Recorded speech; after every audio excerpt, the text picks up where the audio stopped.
नमस्कार दोस्तों, आपका स्वागत है हमारे चैनल टीचिंग एग्जाम ओवरलोड पे। आज के सेशन के अंतर्गत मैं एनसीईआरटी क्लासेस के साइंस के चैप्टर 3 और 4 को कवर करूंगा, जो कि बहुत ही महत्वपूर्ण सेशन है सीटेट पेपर 2 एवं बिहार शिक्षक भर्ती के लिए। तो जो भी छात्र बिहार शिक्षक भर्ती की तैयारी कर रहे हैं, यह सेशन बहुत ही महत्वपूर्ण सेशन है, क्योंकि साइंस से जो प्रश्न बनता है बिहार शिक्षक भर्ती में 6 to 10 एनसीईआरटी से ही पूछे जाते हैं प्रश्न। तो आप लोग ध्यान से देखिएगा। आज के सेशन को स्टार्ट करने के पहले हमारे चैनल को लाइक और सब्सक्राइब कीजिए। चलिए आज स्टार्ट करते हैं आज का टॉपिक। जो मेन पॉइंट है उसको मैंने हाईलाइट किया हो वही हमें पढ़ना है। तो सबसे पहले सुई में तागे को पिराने डालने का प्रयास करते समय भी आपने ऐसा ही परीक्षण किया होगा।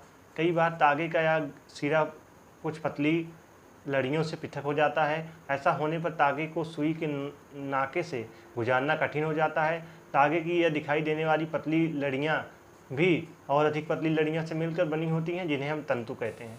तो पहला प्रश्न यहाँ से बनता है, पिछली बार भी सीटेट में पूछा गया था, तंतु क्या है? तो तागे की ये दिखाई देने वाली पतली लड़ियाँ भी और अधिक पतली लड़ियों से मिलकर बनी होती हैं, जिन्हें हम तंतु कहते हैं। जब आप लोग समझ गए होंगे, जो पतली लड़ियाँ जब एक दूसरे से तागे की न ये दिखाई देने वाली पतली लड़ियाँ और भी अधिक पतली लड़ियों से मिलकर जब बनी होती हैं तो उसे हम तंतु कहते हैं। चलिए आगे देखते हैं। कुछ वस्त्रों जैसे सूती, जूट, रेशमी तथा ऊनी के तंतु पादपों तथा जंतुओं से पर्याप्त होते हैं, इन्हें प्राकृतिक तंतु कहते हैं। रुई तथा जूट पटसन पादपों से प्राप्त होने वाले तंतुओं के उदाहरण हैं। ऊन तथा रेशम जंतुओं से प्राप्त होते हैं। ऊन भेड़ अथवा बकरी की कार्तिक ऊन से प्राप्त होती है। इसे खरगोश, याक तथा ऊँटों के बालों से भी प्राप्त किया जाता है। रेशमी तंतु रेशम कीट कोकून में खींचा जाता है।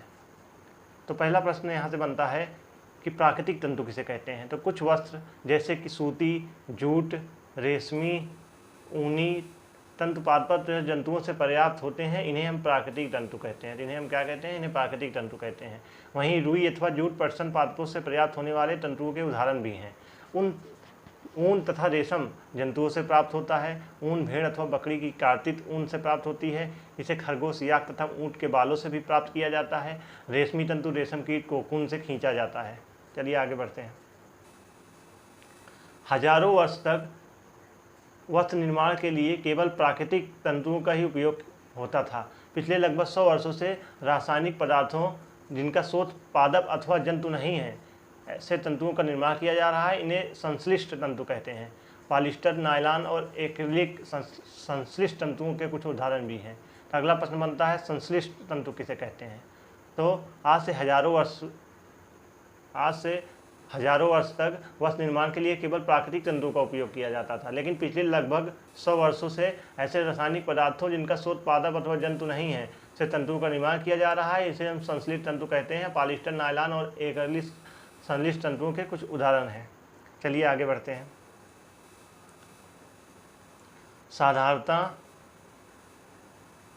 इन कपास बालों में कपास को हस्त चयन द्वारा प्राप्त किया जाता है। इसके पश्चात कपास में बीजों का कंकटन द्वारा पृथक किया जाता है।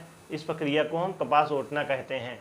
तो साधारणतः इन कपास बालों में कपास को हस्त चयन द्वारा प्राप्त किया जाता है। इसके पश्चात कपास से बीजों को कंकटन द्वारा पृथक किया जाता है। इस प्रक्रिया को हम कपास ओटना कहते हैं। तो अगला प्रश्न यहाँ से बनता है कि कपास ओटना हम किसे कहते हैं? तो साधारणतः हम जिन कपास के बालों से कपास को हस्त चयन मतलब हाथों से प्राप्त किया जाता है, उसके बाद कपास से बीजों को कंकटन द्वारा पृथक किया जाता है, इस प्रक्रिया को हम कपास ओटना कहते हैं। चलिए आगे बढ़ते हैं। जैसा कि फिगर में दिखाया गया है, कपास ओटना क्या है, व्यक्ति कैसे कर रहा है। चलिए आगे देखते हैं। अगला है जूट या पटसन।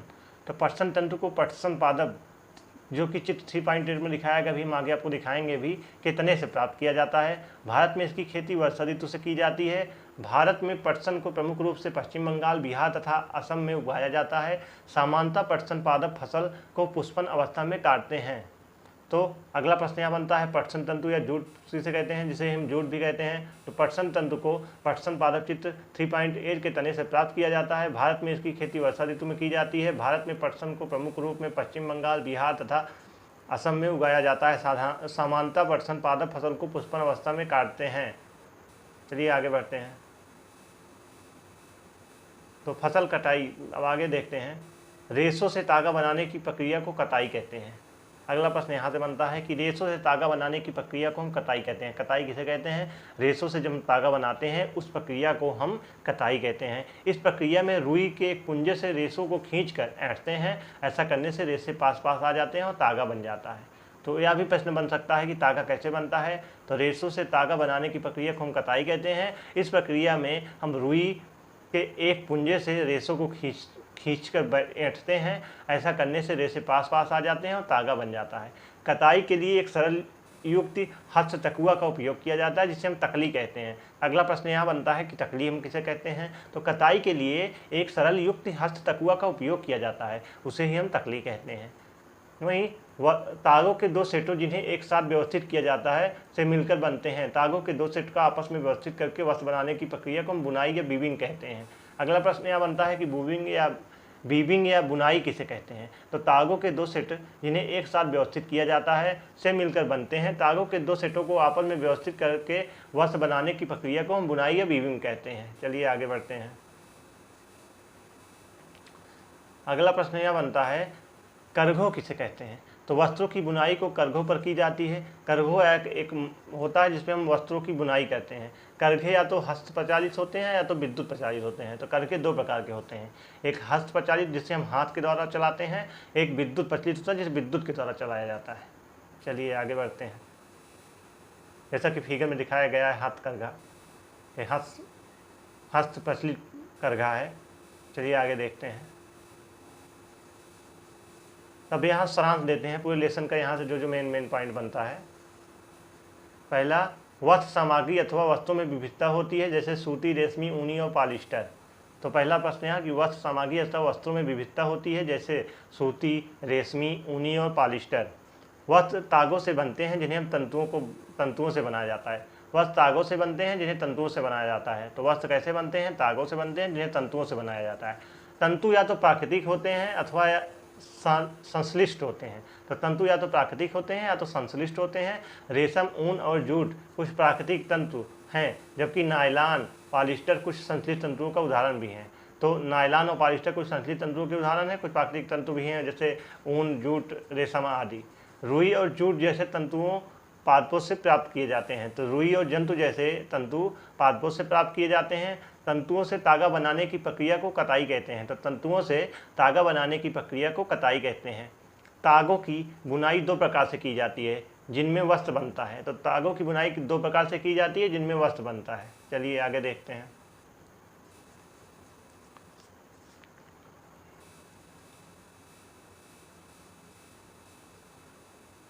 तो अगला लेसन है वस्तुओं के समूह बनाना।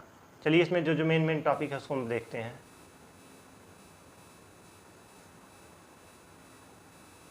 तो पहला टॉपिक यहाँ से बनता है कि हम धातु किसे कहते हैं।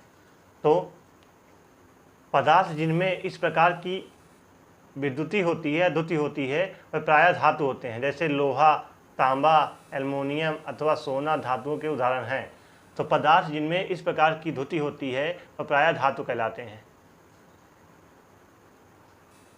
जैसे कि द्युतिवान अथवा द्युतिहीन पदार्थों की सूची बनाइए। काटने के स्थान पर आप पदार्थों के पृष्ठों को रेल से रगड़ के देख सकते हैं कि द्युतिवान अथवा नहीं है।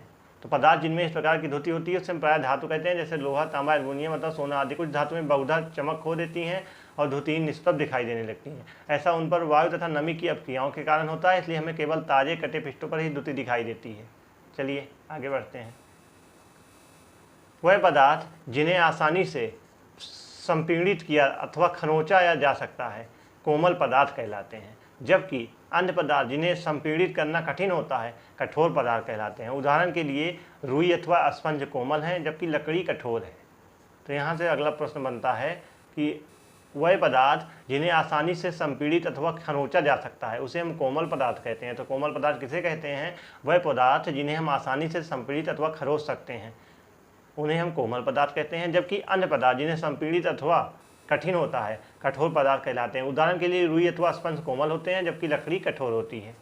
चलिए आगे बढ़ते हैं।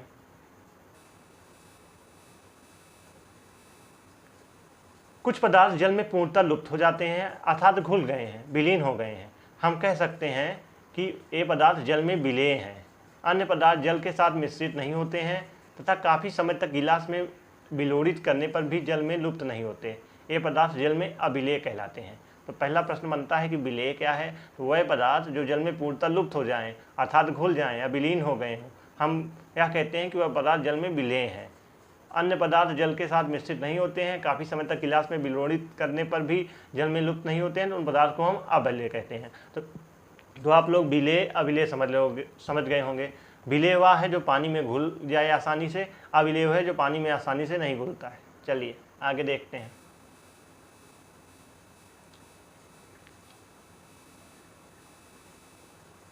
अगला टॉपिक है उन पदार्थों अथवा सामग्रियां जिनसे होकर वस्तुओं को देखा जा सकता है, उन्हें हम पारदर्शी कहते हैं। अगला प्रश्न यह बनता है कि पारदर्शी हम किसे कहते हैं।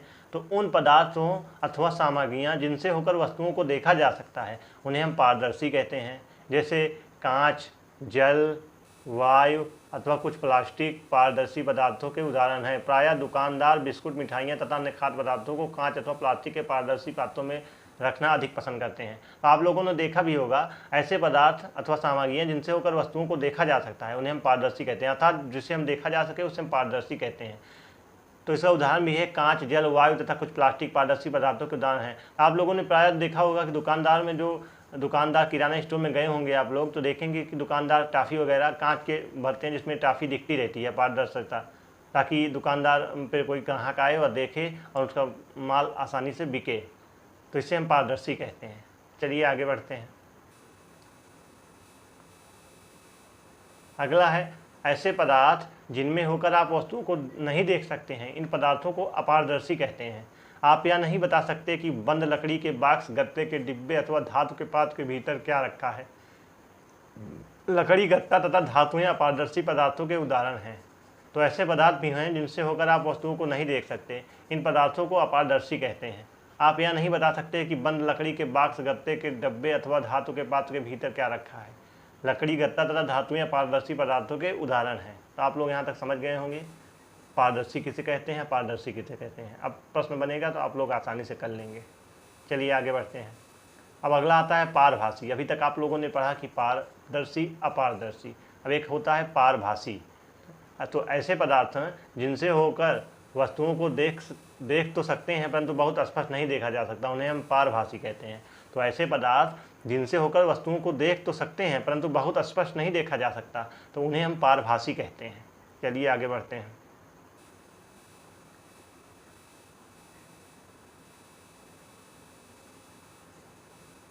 चलिए अब पाठ का सारांश देखते हैं।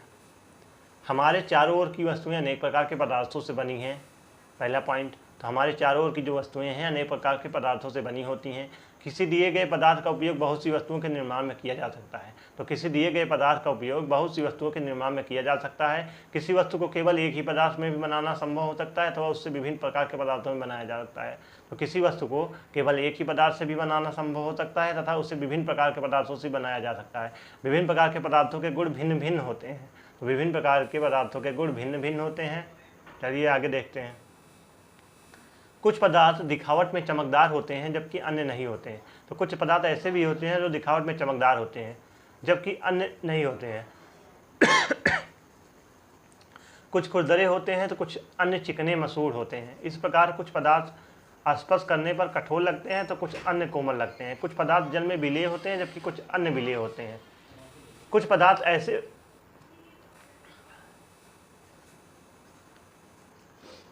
कुछ पदार्थ जल में विलेय होते हैं जबकि कुछ अन्य अविलेय होते हैं। कुछ पदार्थ जैसे कांच पारदर्शी होते हैं, कुछ अन्य जैसे लकड़ी, धातुएं पारदर्शी होते हैं।